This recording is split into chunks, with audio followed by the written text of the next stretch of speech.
श्री स्वामी समर्थ. वर्षभरामध्ये येणाऱ्या सर्व संकष्टी चतुर्थींपैकी अत्यंत खास संकष्टी चतुर्थी म्हणजे अंगारकी संकष्टी चतुर्थी.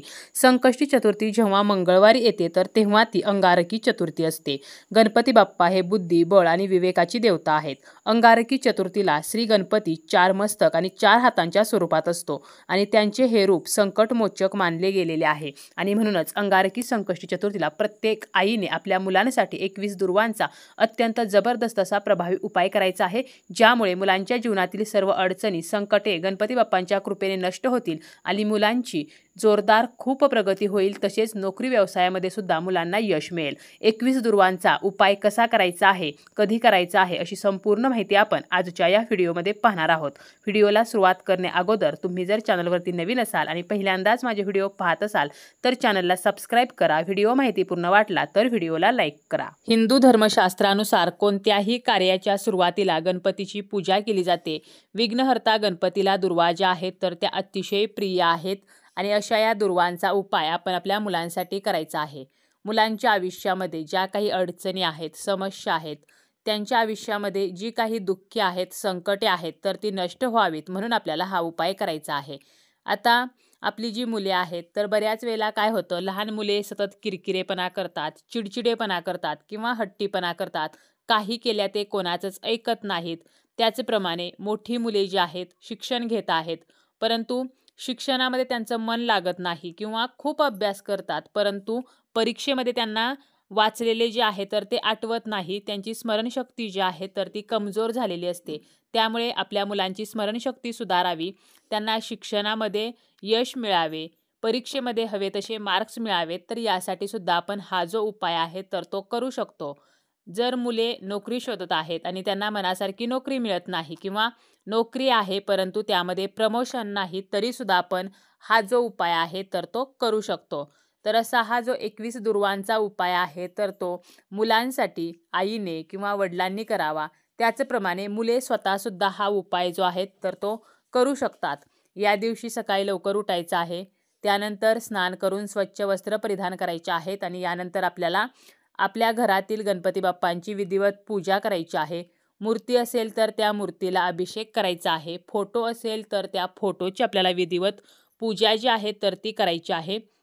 आणि हा उपाय जो आहे तर तो आपण घरी जरी केला तरी चालेल, मंदिरामध्ये जाऊन जरी केला तरी सुद्धा चालेल. मंदिरामध्ये जाणे शक्य असेल तर मंदिरामध्ये जाऊन हा उपाय करावा, कारण मंदिरामध्ये जे सकारात्मक वातावरण असते तर आपल्या घरातील सकारात्मकतेपेक्षा मंदिरामधील सकारात्मकता ही कधीही जास्त असते. त्यामुळे मंदिरामध्ये जाऊन शक्य असेल तर नक्की मंदिरामध्ये जाऊन हा उपाय करावा. परंतु मंदिरामध्ये जाणेच शक्य नसेल तर आपण घरीसुद्धा हा जो उपाय आहे तर तो करू शकतो. आता गणपती बाप्पांना दुर्वा ज्या आहेत तर त्या अतिशय प्रिय आहेत. आता या दुर्वा ज्या आहेत तर त्याच बाप्पांना एवढ्या प्रिय का आहेत, तर यामागे सुद्धा एक कथा आहे. तर ही कथा आपण अगदी थोडक्यात पाहूया आणि यानंतर आपल्याला हा 21 दुर्वांचा उपाय कसा करायचा आहे तर हे सुद्धा आपण पाहणार आहोत. एका पौराणिक कथेनुसार एकेकाळी यमाच्या दरबारामध्ये तिलोत्तमा नावाच्या अप्सरेचे नृत्य सुरू होते. यमदेवाला ती अप्सरा खूप आवडली आणि त्याने मध्येच नृत्य थांबवून तिला आपल्या भावना बोलून दाखवल्या. परंतु मध्येच नृत्य थांबवल्यामुळे अप्सरेच्या क्रोधातून एक राक्षस निर्माण झाला. अनलासूर नावाचा हा राक्षस होता आणि त्याच्या डोळ्यातून अग्नीच्या ज्वाला भडकत होत्या. तिलोत्तमाचे नृत्य मध्येच थांबवल्यामुळे आता मी तुला खाऊन टाकीन, तर अशा त्याच्या बोलण्यावरून यम घाबरून पळून गेला. अनलासुराने तांडव करण्यास सुरुवात केली. त्याला समोर जे दिसेल तर ते तो खात सुटला. अशांना देव जे आहेत तर ते घाबरून विष्णूंना शरण गेले. परंतु अनलासूर तेथे सुद्धा पोहोचला आणि त्याला पाहिल्यावर विष्णूंनी गणपतीचे स्मरण केले. गणपती बालकरूपात प्रकट झाले आणि स्मरण करण्याचे कारण विचारले. तेव्हा अनलासुराने देवांचे जगणे कठीण केल्याचे त्यांना दिसून आले. परंतु गजानन आपल्या जागी उभे राहिले आणि अनलासूर जेव्हा गणपतीकडे वळला आणि त्यांना गिळण्यासाठी आपल्या पंजांनी उचलू लागला, तेव्हा अनलासुराच्या हातातील बालगणेशाने प्रचंड रूप धारण केले. आभाळापर्यंत भिडलेले विराट रूप बघून अनलासुराला काही सुचले नाही आणि तोपर्यंत गणपती बाप्पांनी अनलासुराला सोंडेत पकडले आणि गिळून टाकले. अनलासुराला गिळल्यानंतर गणपतीच्या सर्व अंगाची आग होऊ लागली. गणपतीचा त्रास बघून समस्त देव, ऋषी, मुनी उपचार करू लागले, परंतु कशानेही काहीही उपयोग झाला नाही. शेवटी त्या ठिकाणी उपस्थित असलेल्या 88,000 ऋषीमुनींनी प्रत्येकी 21 दुर्वांची जुडी अशा दुर्वा गणेशाच्या मस्तकावर ठेवल्या आणि चमत्कार झाला. गणपतीच्या अंगाचा दाह शमला. तेव्हापासून गणपतीला दुर्वा ज्या आहेत तर त्या अतिशय प्रिय आहेत आणि गणेशाच्या पूजेमध्ये दुर्वांना अनन्यसाधारण महत्त्व आहे. गणपतीने म्हटले आहे की ज्या दुर्वांमुळे माझ्या अंगाचा दाह शमला, या दुर्वा जो कोणी मला अर्पण करेल तर त्या व्यक्तीच्या मनोकामना पूर्ण होतील. म्हणून आपल्याला हा दुर्वांचा उपाय जो आहे तर तो करायचा आहे. मंदिरामध्ये जाऊन केला तर गणपती बाप्पांच्या मूर्तीला सर्वप्रथम हळदी कुंकू व्हायचं आहे. यानंतर जास्वंदीचं फूल आपल्याला व्हायचं आहे आणि दिवसभरामध्ये आपण आपल्या सोयीनुसार हा उपाय जो आहे तर तो करू शकतो. आता आपल्याला 21 दुर्वा ज्या आहेत तर त्या घ्यायच्या आहेत. दुर्वा घेताना आपल्याला त्या त्रिदली म्हणजे 3 दले असलेल्या अशा दुर्वा निवडायच्या आहेत. दुर्वा सुकलेल्या नसाव्यात, तर आपल्याला हिरव्या दुर्वा ज्या आहेत तर त्या उपायासाठी घ्यायच्या आहेत. आता ह्या 21 दुर्वा आपल्याला एका ताटामध्ये घ्यायच्या आहेत. यानंतर आपल्याला काय करायचं आहे, घरी आपण हा उपाय करणार असू तर गणपती बाप्पांच्या मूर्तीसमोर आसन घेऊन बसायचं आहे.